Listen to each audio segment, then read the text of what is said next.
அம்பேத்கர் குறித்து சர்ச்சையாக பேசிய உள்துறை அமைச்சர் அமித்ஷாவை கண்டித்து வேடச்சந்தூரில் திமுகவினர் கண்டன ஆர்ப்பாட்டம். அம்பேத்கரை பற்றி சர்ச்சை கருத்துக்கள் கோரிய மத்திய உள்துறை அமைச்சர் அமித்ஷாவை கண்டித்து திண்டுக்கல் மாவட்டம் வேடச்சந்தூர் அம்பேத்கர் சிலை முன்பு திமுகவினர் கண்டன ஆர்ப்பாட்டம் இன்று நடத்தினர். அப்போது திமுகவினர் அம்பேத்கர் சிலைக்கு மாலை அணிவித்து மரியாதை செலுத்தினர். அதன் பின்னர் அமித்ஷா மற்றும் பாஜகவை கண்டித்து கண்டன கோஷங்கள் எழுப்பினர்.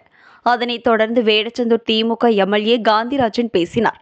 அப்போது பிஜேபியினுடைய எண்ணங்கள் தாழ்த்தப்பட்ட சமுதாயத்தை பொறுத்தவரை சரியாக இல்லை. குறிப்பாக உள்துறை அமைச்சர் அமித்ஷாவை மனதில் இருந்ததை வெளியே காட்டியிருக்கிறார். இதுதான் அவருடைய நிலைப்பாடு என்பதை தெளிவாக வெளி உலகத்திற்கு காட்டியிருக்கிறார். அவருக்கு நன்றியை சொல்ல வேண்டும் என்று பேசினார். நிராகரிப்போம். பாஜகவுடன் கள்ள கூட்டணியில் உள்ள அதிமுகவை நிராகரிப்போம். வேடசந்தூர் தெற்கு ஒன்றிய கழக செயலாளர், துணை செயலாளர் சகோதரி தாமரை செல்வி அவர்களே,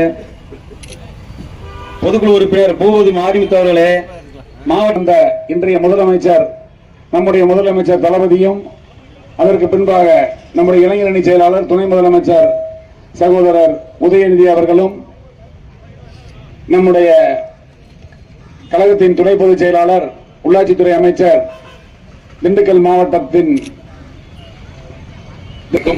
அல்லது பிஜேபியினுடைய எண்ணங்கள் சரியாக இருந்திருக்கும்.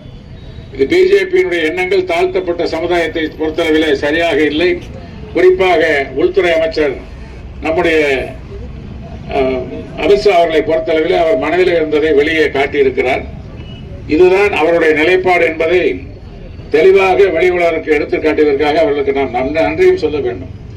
இருந்தாலும் கூட எதையும் எதிர்நோக்குகின்ற வல்லமை, எதிர்நோக்குகின்ற சக்தி, எந்த விளைவுகளையும் பாராமல் அதை சுக்கு நூறாக்க அடித்து ஒடுக்குகின்ற அந்த பெரும்பான்மையும் அந்த சக்தியும் பலமும் அந்த இயக்கத்திற்கு கட்டமைப்பும் உள்ளது என்ற நிரூபிக்கின்ற அண்ணாவினுடைய காலம், அதற்கு பின்னாலே தலைவருடைய காலம், தலைவருக்கு பின்னாலே தளபதியினுடைய காலம், தளபதியினுடைய பின்னாலே இன்றைய தினம் புதிய அரசியல் வானிலே புத்துணர்ச்சியாக தோன்றியிருக்கிற உதயசூரியனாக இருக்கிற உதயநிதி அவர்கள், இவர்கள் அனைவருடைய இந்த கோட்பாடுகளும்